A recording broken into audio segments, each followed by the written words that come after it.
There's something for every imagination at your local comic shop. Visit ComicShopLocator.com to find a store near you.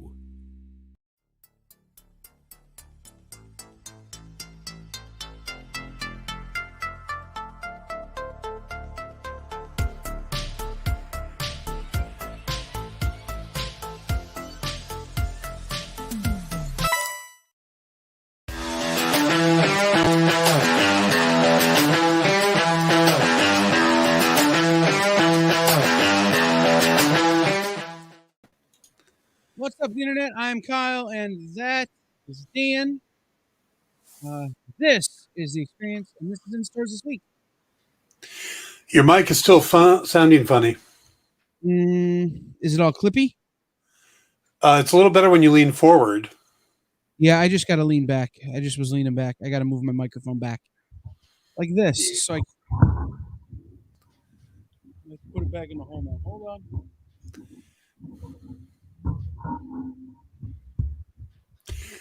We pause now for technical difficulties. I'm standing up. I hurt my back this past weekend. And so when I sit for too long, I can't feel my legs. I got a nerve pinched. So I decided I'm going to stand up for Dan and I's show. And didn't account for the fact that my microphone arm is the short arm for when I'm sitting down. And things like that. So I'm now standing up. Alrighty then. Yeah, it's fun times for me. All right. So, Dan, did you happen to read any of the 2 new bumpers we played before the show? No, I was looking up something. Flash poll, bacon or pancakes, or waffles or pancakes? Oh, both of them have their advantages. Right. The correct answer is bacon. The correct answer is always bacon. No. I would definitely take pancakes or waffles over bacon. Bacon is highly overrated. It's still delicious, but people love bacon way too much. When they start putting it in ice cream and sundaes and stuff and candy, it's like just wrong. Stop. I'll be honest. That's one that got changed as we were making those things. I had written it flash poll. Wally West is a stripper, and we decided that wasn't quite funny enough. So we went a different direction.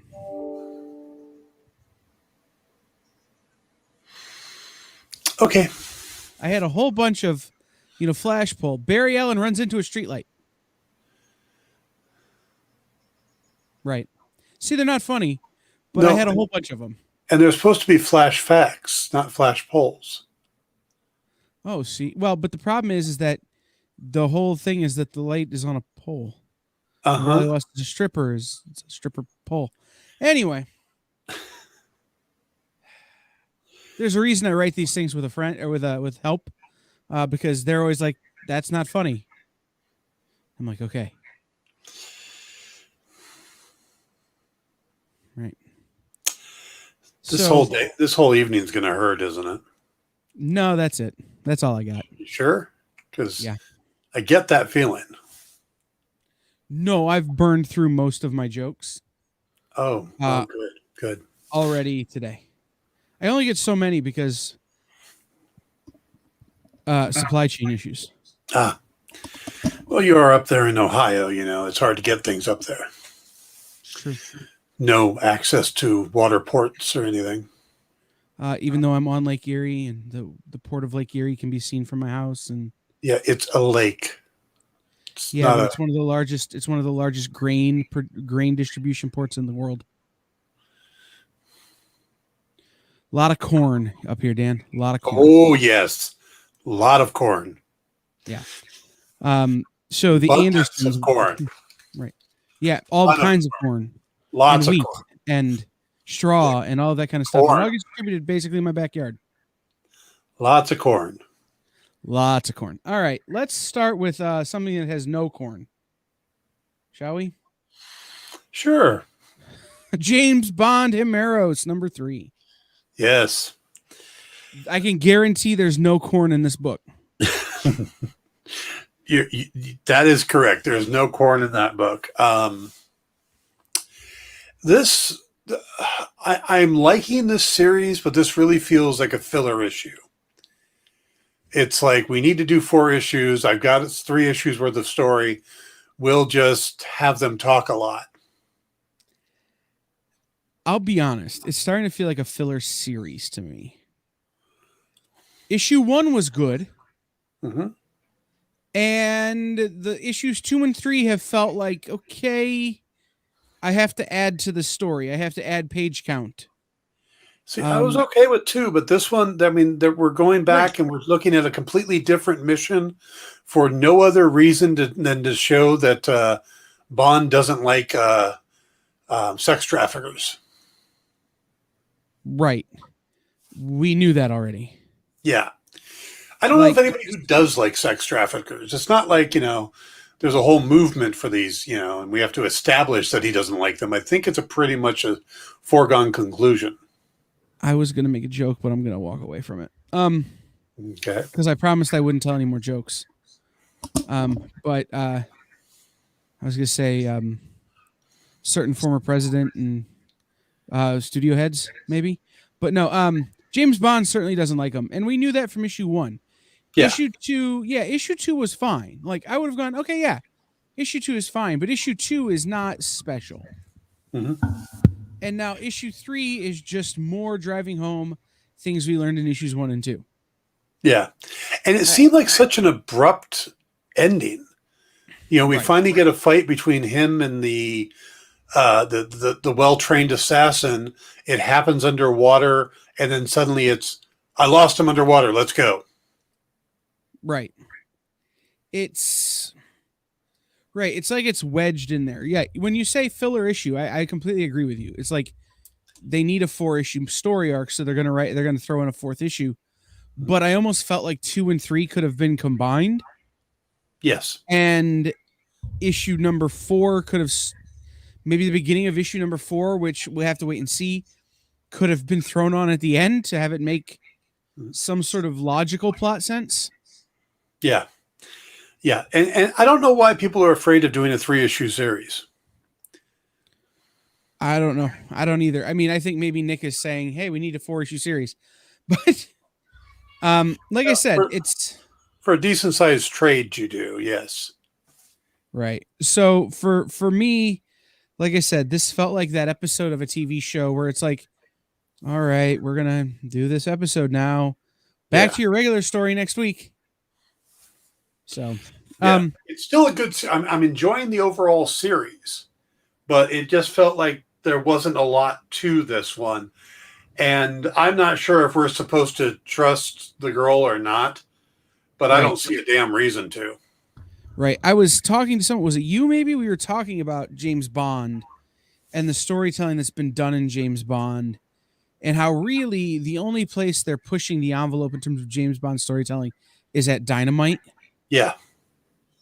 And I feel like this issue maybe is taking a break from that work. This is their union required break. So yes. Yeah. But yeah, there's one more or 2 more issues in this series? I don't know. One more issue in this series. So hopefully it all gets wrapped up or it continues in another series because I feel like there's a lot of ground they could continue to tread here. Yeah. And the opportunity is still there. So Yeah, I think Rodney writes Bond well. It just, again, it feels like it's a 3-issue miniseries stretched out to 4. Yeah.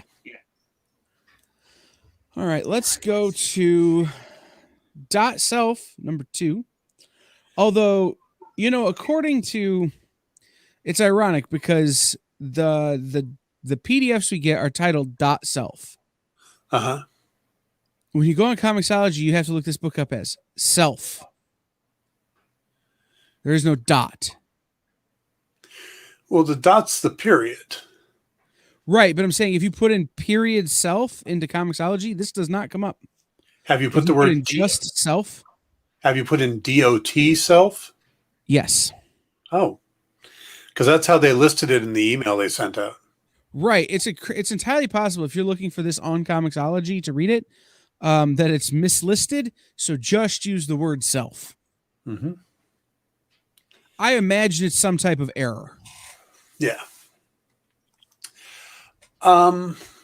This issue was pretty good.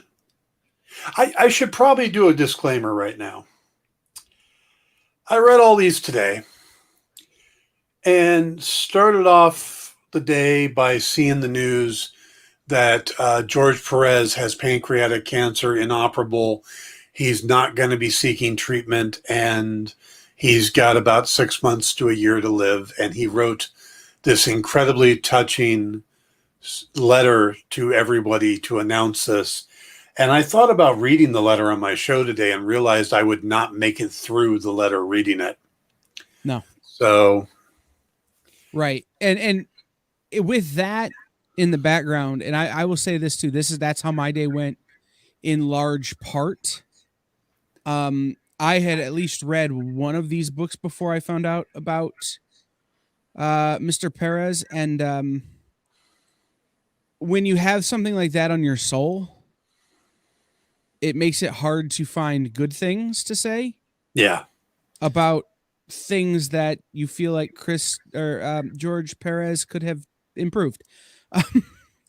And at least for me, it's like there are several of these I'm like, man, I would have loved to have seen his art on some of these books that we're going to get to. I would love to hear what Marv Wolfman would have written if he was given this story to tell. Yeah. Like those kind of things. And so this is going to be a rough week in terms of reviewing books for us, I think. Yeah, it definitely tainted my mindset going into reading these books. And that's not fair to the books because, right. It just, I became hypercritical. And I think that's why I couldn't watch Hawkeye. Yeah. I mean, I just didn't feel like I wanted to participate in comic books for a little bit. Yeah. So I played some solitaire. Yeah. I met George the first time at a Pasadena convention that was so bad, that was so underattended that I walked in the front door and George was sitting there in his lamb chop shirt at the very first table, and nobody was talking to him. There was nobody in front of him. He was completely by himself. Myself and my buddy Caleb walked up, and we just started chatting with him. And Caleb knew him a little bit back when he did the Crimson Plague book. Mm-hmm. Caleb was one of the people that got drawn into the book, one of the fans that got drawn in. And I was curious because I'm a big guy. George was a big guy at the time. He lost a lot of weight at one point, but he used to be a bigger guy, and he had these great shirts. And I asked him about them, and I found out that his wife handmade all his shirts. That's why he had stuff like lamb chop and stuff like that, because she would order this material and had the pattern to make shirts exactly for him. And I just thought that was amazing. That was just so cool. And he was so nice. I met him at the C2E2. That was his last con appearance. Uh-huh. And a good friend of mine named Victor was the host of his panel. Him and Marv were there, and they did a panel. He was the host, but he was also the person that Reed Pop had kind of enlisted to go to their table and get him and escort him to the panel room. I needed to speak to Victor. So I see Victor walking across the floor, not at his table, and I go running over to Victor because I need to talk to Victor really bad. And I come this close to just absolutely smearing George Perez and like knocking him to the ground. And luckily Vic saw me coming and turned and got in front of me and just kind of deflected me like it's one of those Jedi moves. And I realize, and I go, did I almost just run over George Perez? And Vic goes, yeah. I go, okay, we'll just talk later. And I walked away because I was so embarrassed. Yeah. Yeah. I only met him a few times, or I've only met him a few times, but I have a lot of mutual friends with him, both in comics and also he knows a lot of the models I've worked with in photography and stuff. So it's like I was thinking of them today because I know that George is beloved by just about everybody. Right. And, you know. Right. So apologies to all the creators of the books we're talking about today. If we're a little more critical than maybe we should have been, you know. Or normally would be. Normally would be, yeah. Right. It's like this book we're talking about, Dot Self #2.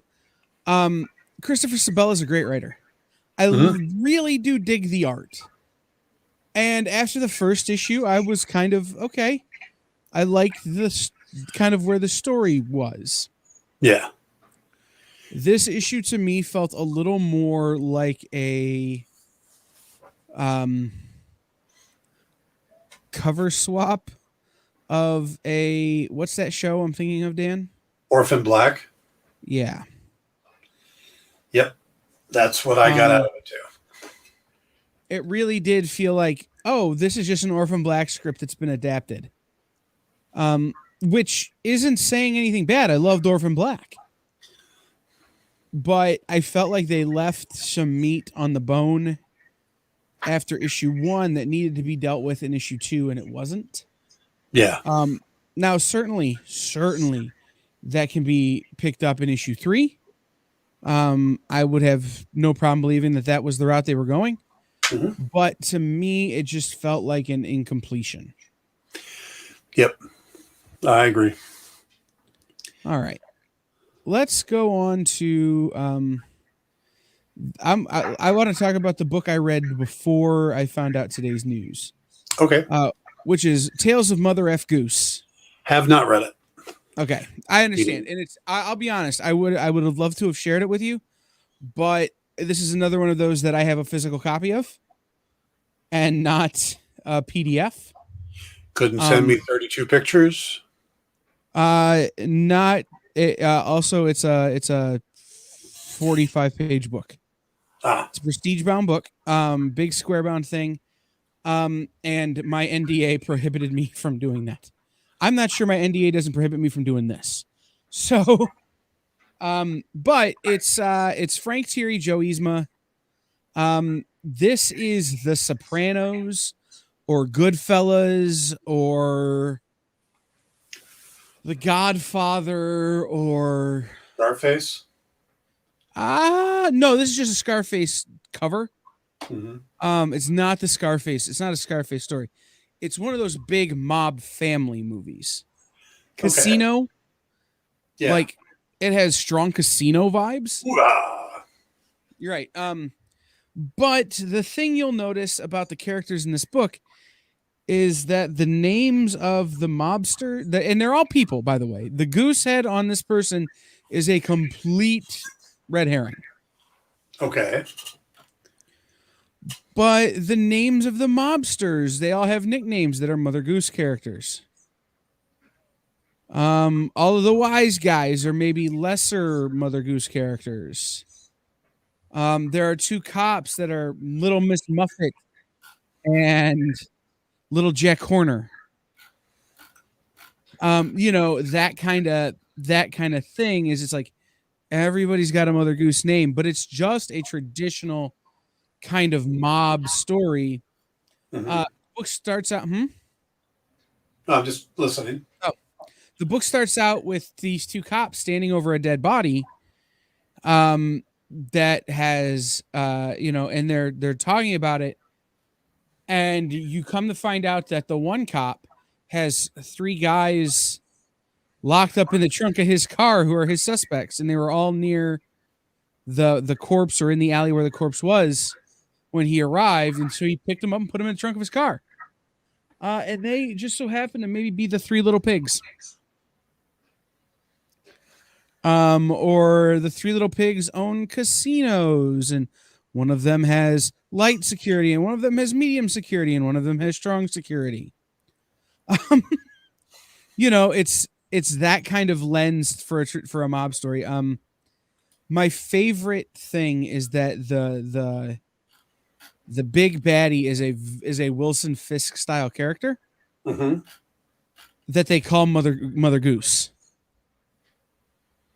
And it's just hysterical. I have one of my best friends since elementary school is a guy named Andrew, and Andrew was born in Canada, and he was the only person we knew from Canada when he moved to our school. And the only other thing we all knew from Canada is that that's where geese came from. So his nickname became Mother Goose.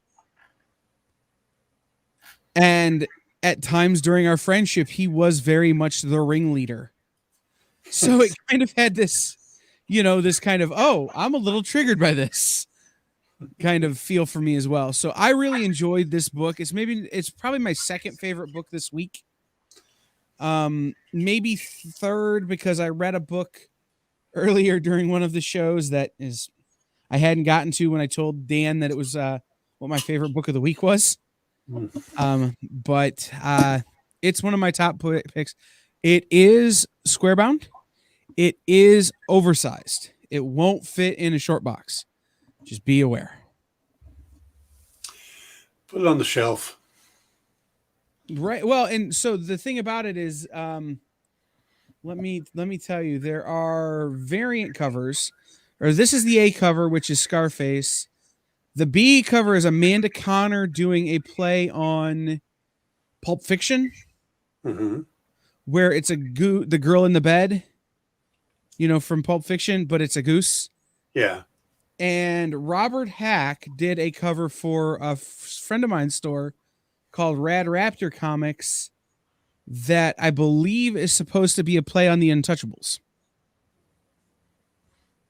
So you could put it on a shelf. They're very cool covers. Cool. All right, let's go on to Nick's number 2. From Dynamite. I liked this book.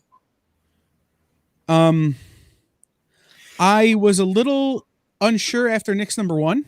Thought it was good. Nick's number 2 for me kind of settled into a groove, or felt like it brought me into the groove where it was going. Yeah.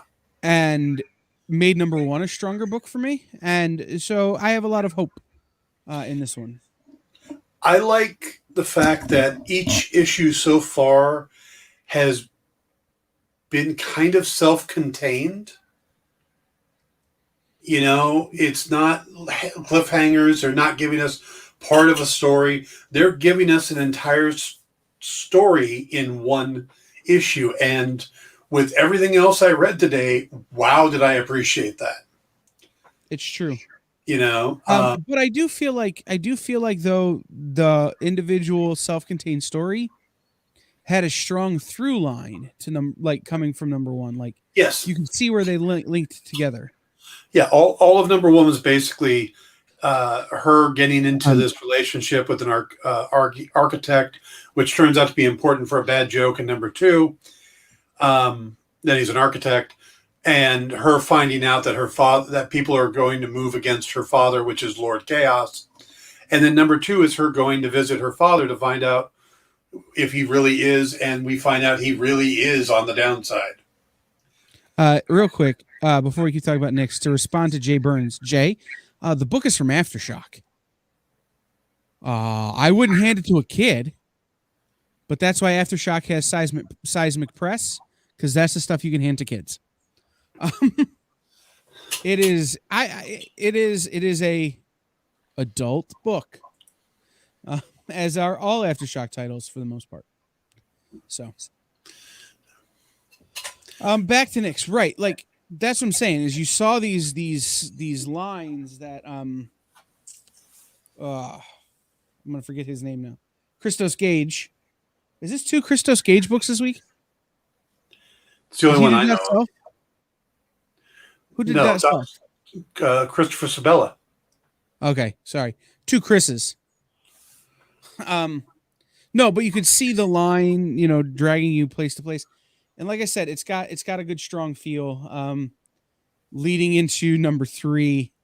And Vampirella is going to be at number 3. So, and that's exactly it. Is it's like, oh, this is going to drop into some of these other characters that we know from the Dynamite universe.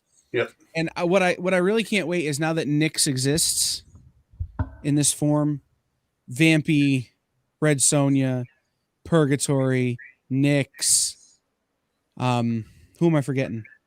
Deja Thoris. Deja Thoris, yeah. All in one big crossover. Chastity. Yeah. In one big crossover, written by somebody like Christopher Priest or somebody, just going to town with those, like, almost like a Charlie's Angels style story with those characters. Yeah. Yep. Yeah, they haven't done a really big crossover like that since the Gail Simone, was it Swords? Something, Swords of Sorrow? Yeah. Yep. All right, let's head over here to this is what book is this? As I forget the names of the thing. This is My Bad number 2 from Ahoy Comics. I didn't get to this one, Dan. This is a parody book in a lot of ways. It's, the guy with the chandelier on his head is literally the chandelier. He's a Batman spoof with one of the most acidic butlers I've ever met, who pretty much just thinks that the guy is an idiot for running around with a chandelier on his head. And it's all about him worried that his secret identity has been put out. And then there's another one about what's the name of the Emperor King, whether or not he's on a date or he's actually hired the woman to go out on the date, or the kid in the orange and yellow gets caught in a trap that's, and he can't get out. And the Emperor King's like, well, it's on a timer, but there's all this stuff I put in there. And it's like, oh, most of it's non-lethal to humans. And he goes through, and then finally there's an incineration thing, and the kid it feels like old DC comics from the 60s and 70s before they got serious, but done campy. Yeah, very campy, but also done humorously. So it for what it is, it's really well written. So if you're looking for something humorous that kind of pokes fun at the old Batman family type comics, but still, there's, it has a dark twist to it now and again. Yeah, it's a cool book for that. And it's written by Mark Russell. So that the bona fides of the people telling the story are good. Yeah. All right. Yeah, Chandelier was pretty funny as he's running around trying to find out if his secret identity has been revealed, and the butler is like, look, your secret identity is worthless. Nobody cares. You can just put on a different costume, go out and do something else. It's true. Or lean into it. You don't have to have a dual identity. All right. We'll go to Buffy, the Last Vampire Slayer, number 1 from Boom Studios. This is another one I didn't get to read.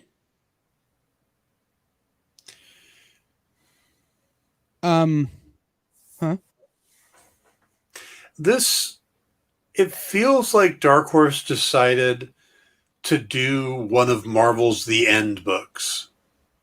This is Boom. Boom, excuse me. This has moved. Yeah, so this used to be a Dark Horse book. Buffy was a Dark Horse book. Buffy's over at Boom. Sorry about that. It's over at Boom now. And I'm sorry. But I think that's sorry, Richie, Ross, relevant. Sorry, Phil. But it does feel like they're trying to do an End style book. This is an older Buffy in a universe where something's happened to the sun. The sun's died. but it doesn't seem to be dark outside all the time. But basically, vampires can now be out all the time, and there's a truce between them. They're called extra humans or extra beings or something or other. And there's a treaty between the vampires and the humans, and she can only react if one of the vampires actually breaks the treaty or violates the treaty. It's kind of an interesting setup, but it's very drawn out. They do a lot of world building and a lot of, Buffy's powers aren't exactly working anymore. Anytime she's around a vampire, her nose starts bleeding, which immediately lets the vampires know that she's a slayer. So they start wanting to hunt her. I mean, it's a lot of setup. And then at the end, we meet a little girl who may be a slayer.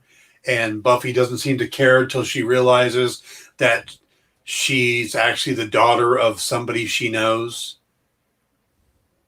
But it's very, I mean, there's some weird things to it. There's a moment where Buffy is talking to her. She does a lot of time talking to herself that doesn't make a lot of sense.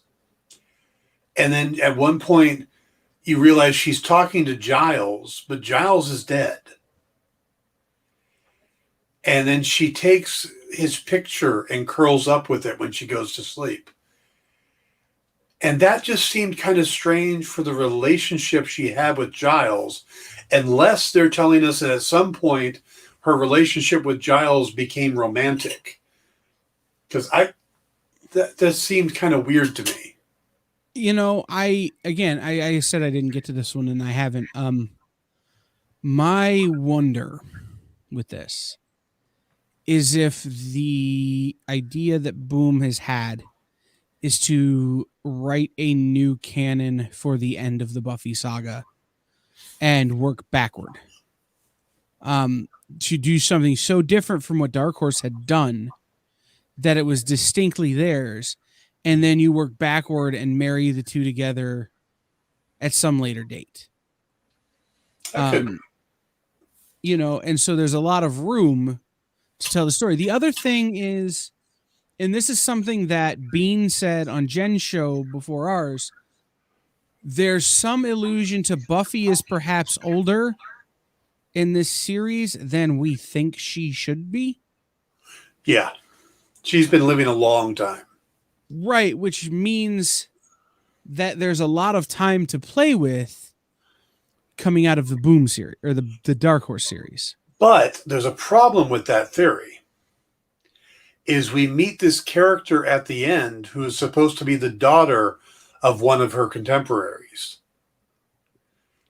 So unless these people are having children really, really late in life.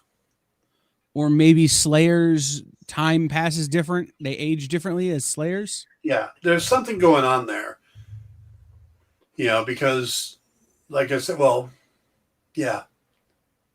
So, all right, let's talk about this. Is Buckhead #1 from Boom Studios also.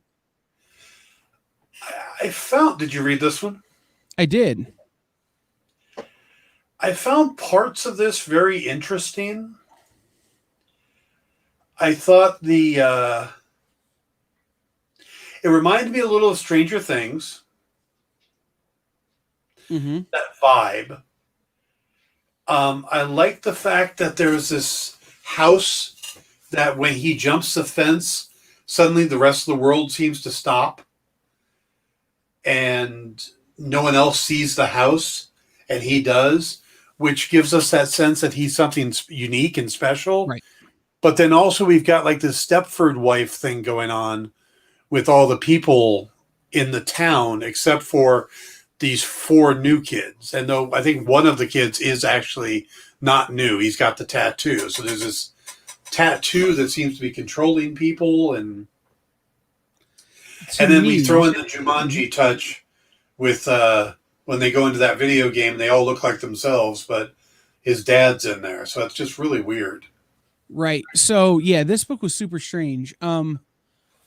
It felt, it had Stranger Things vibe. It had that Jumanji vibe, but to me, it felt Doctor Who-ish. In that there are things that seem inane that aren't. Mm-hmm. Like, in a neck tattoo on a teenager is not going to be inane, but like it is. Yeah. Things that should make sense that don't. And then, like, why is this kid different from the other kids, and why are these new kids different from the other kids? They haven't been. So it had, yeah, right. It had a stranger in a strange land kind of feel. Yeah. But the other thing is, this is a boombox book. Yeah, it's a kid. Yeah, for kids or for younger readers. It's not for kids. It's in all ages or a young adult. So it has to be whatever this story is.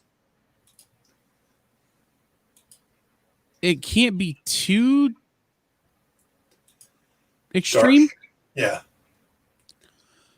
So it's going to be interesting to see how they walk back from some of it. Mm-hmm.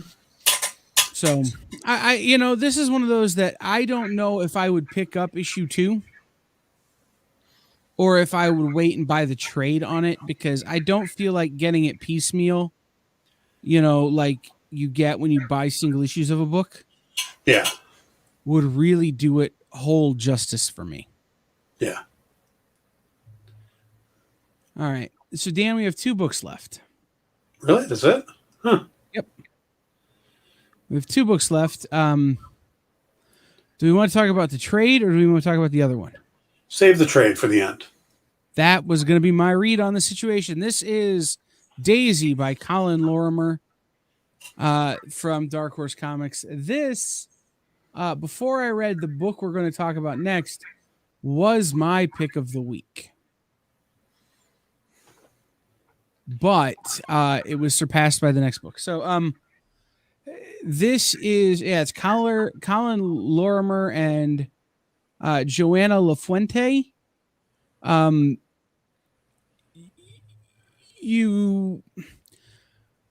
This book had definite Preacher vibes. Yeah. It had definite Gaiman or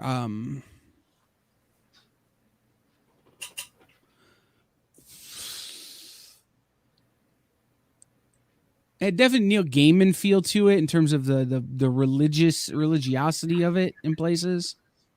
Definitely had some Garth Ennis. There's someone I'm trying to think of and I can't think of who it is.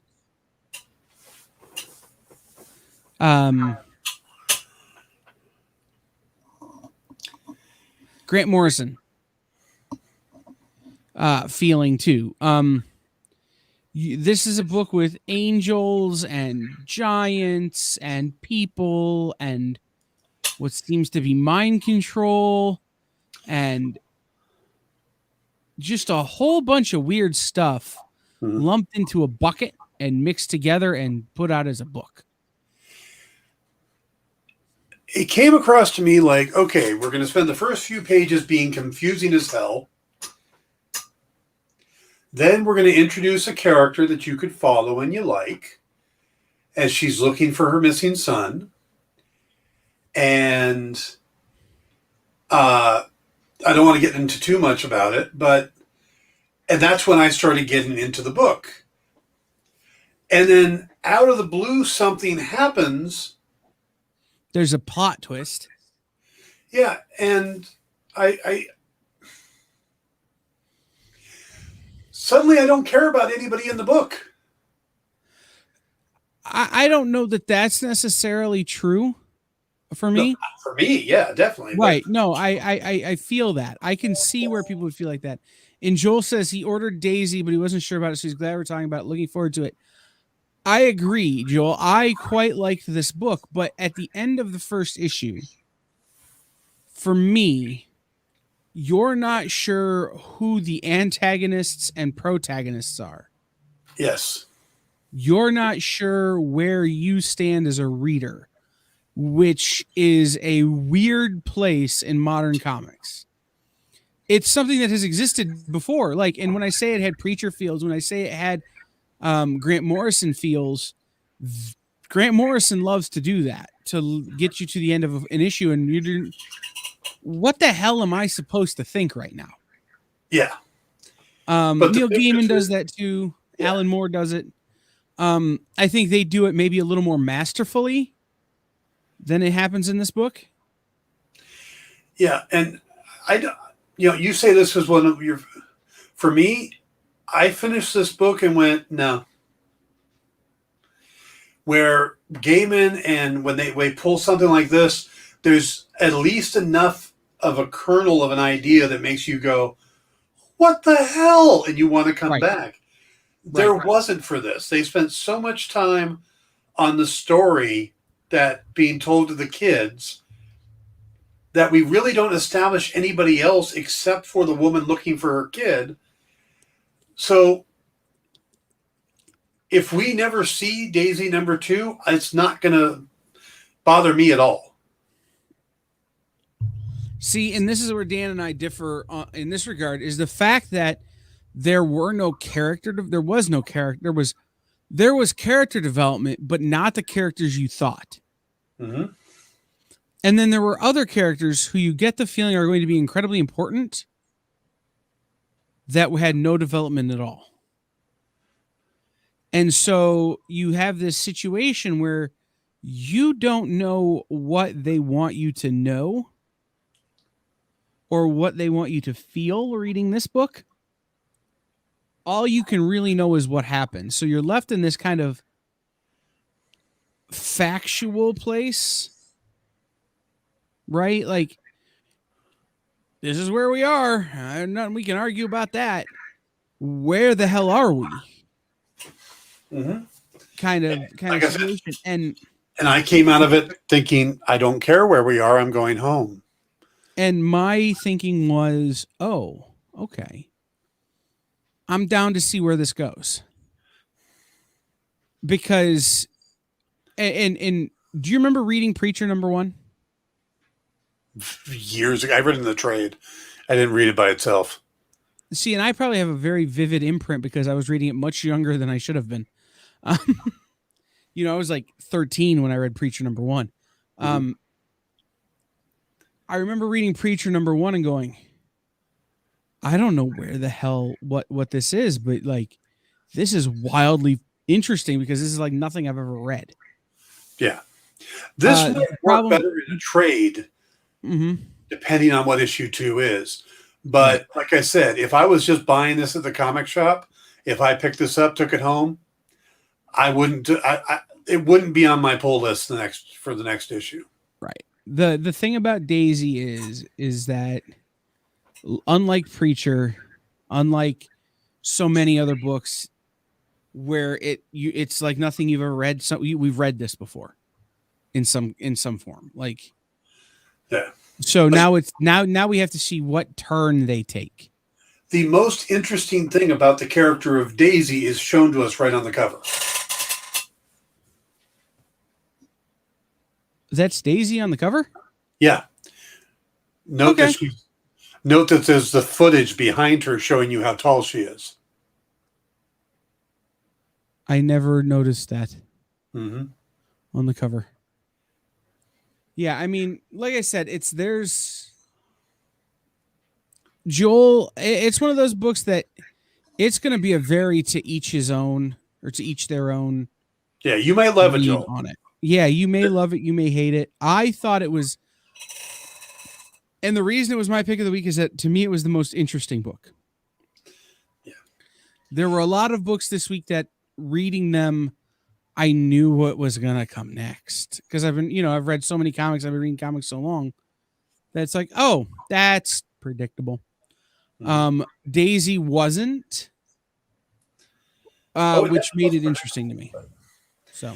Yeah, not being predictable and not having a story, that's the difference to me. There's a big difference between that. But also I'm not someone who tends towards the Vertigo style of books. I didn't, if I went and read a Vertigo book, it was usually after the fact in a trade that because it's highly recommended type of thing, and I wanted to check it out. I wasn't someone who picked them up on a regular basis because it's not usually what draws my attention. Yeah, I tend toward that kind of writing. Yeah. And that's one of the big differences that we have, and we've kind of discussed that before, is that the books that interest me are books that by and large don't interest a huge section of the comic book fandom. Yeah. The best book I've read in the last 2 months is a book about a guy being a garbage man. Trashed by Durf Backdurf. See, like a lot of the books we get to review aren't my cup of tea. So I review them and be as honest about them and look at them as storytelling and stuff like that. But if I was going and pulling books from my shop or, buying books, I would tend towards more mystery comic, and superhero stuff. Hush is probably my favorite comic of all time. Comic series is the Batman Hush storyline. Green Arrow Quiver. Those are some of my favorites. I tend toward horror, sci-fi, that kind of stuff. And I love a superhero story, don't get me wrong. Mm-hmm. But I feel like I've read all of the superhero stories. Like, it's hard for me to pick up a Spider-Man book and not be able to predict where it's going. You get a new writer will come on, and for the first 20 issues, it'll be great. That's kind of the situation I run into with superhero books. Mm-hmm. So I tend towards these smaller press, unknown commodity kind of books. Yeah. But speaking of unknown commodities, a book that when I read the title, I just instantly got Nirvana stuck in my head. Didn't even think about that. Memoria. How would you say that word? Memoria or Memoria? I was thinking Memoria. See, I read it as Memoria. Memoria. Oh, see, I thought Memoria as a memorial. I don't think either one is wrong. I think. Yeah. I got to say that by the time I got to this book, I didn't realize it was a graphic novel. Right. So I'm reading along and I'm like, this is still going. This is 135 pages. Yeah. And I will be honest, had it not done that, I probably wouldn't have liked it. What would count as the first issue was but as it went on, it suddenly felt like a new season of True Detective on HBO. There's a lot going on here. It does really feel like the first season of True Detective with Woody Harrelson and Matthew McConaughey. And I really got into it. Sadly, I didn't have enough time to finish it, so I don't know how this ends. But of all the books we read this week, this is the one. I'm going to go back and finish this now because it hooked me. I read 3 parts of it, and there's still a bunch more. Right. We really got through the same amount of the book. Yeah. I like the detectives once we start getting to know them. I like the backstory. The writing is really good on this. And it's a good bit. Again, I get drawn into mysteries, and this one was right up my alley. Yeah, this book is dark in all the right places. Yes. It's funny in all the right places. Like I found parts of it to be almost humorous. Even though it wasn't necessarily intended to be. Yeah. But it's those lines in a show like True Detective or in a show like Law and Order or in a show like CSI where they're just saying a line and the way the delivery hits the brain in the situation, it's funny. Yeah. It had all of the stuff.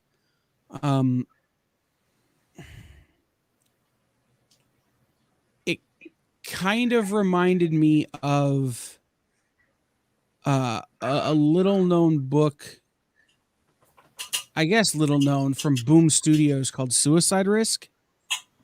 Okay, I'm not familiar with that one, but it wasn't very well received and it didn't last very long.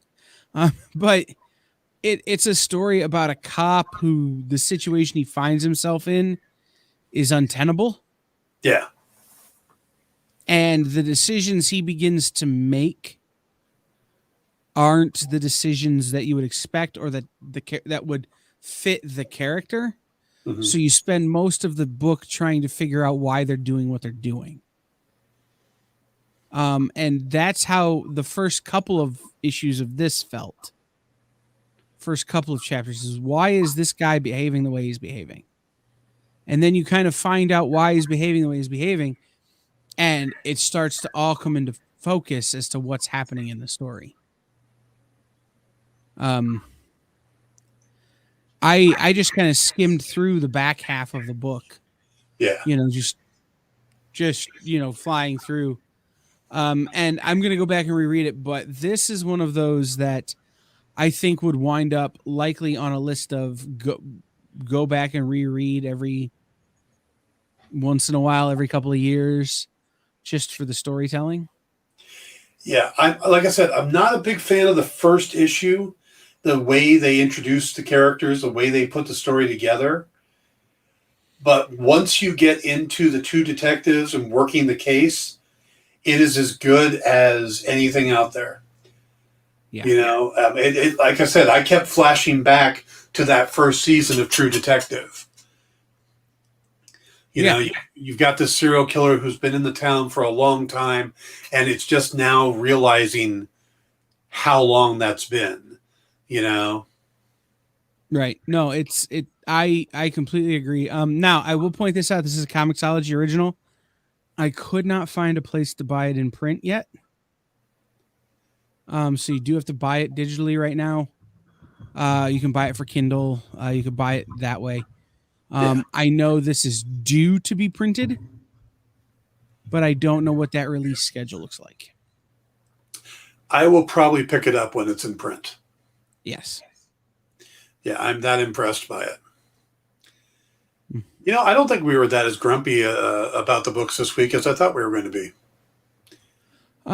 There were some things I really wanted to tear into that I walked away from. And then there were some things that I really wanted to make jokes about that I didn't. So, I think we managed to keep it together here, Dan. Good job, man. Yes.